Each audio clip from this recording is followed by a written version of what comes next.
This is Shure SM7B, my favorite microphone. In this video, I'm going to do a review and I'm going to show you how to use it. So let's get started.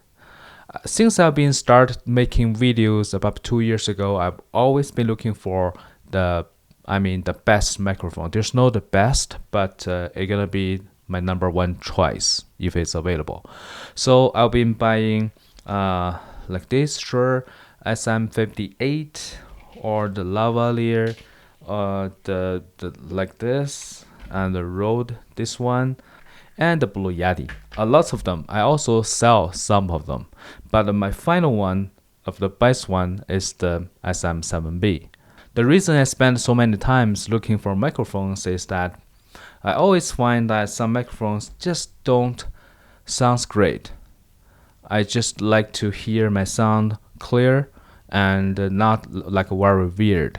Another thing is that your environment, because I just cannot make my room soundproof, whatever. It always got noise, like the lights or computer or the monitor. Anything can make noise. So this one cut off a lot of background noise.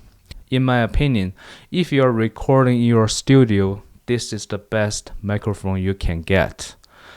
The first one is the quality. This one's built solid and the sound quality is great, but the price is in the middle range. It's not super cheap, but also not like super expensive.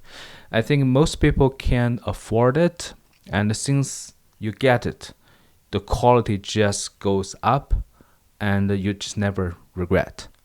Your voice is kind of like warm and clear and just feels good. If you want to use it needs special cables. You see here, I need an XLR cable connected to your recorder. You can get another line after this recorder go to the camera directly. Another thing I need to mention is that the gain is very low of this microphone. For my Zoom H5, I need to boost it to 10. So usually for other recorder, probably 5 or 6, but the gain is maximum. A maximum gain, and using it is not just like a normal sound. So if you buy a recorder, you have to buy one can boost the gain. I hope this video is helpful. Thank you for watching.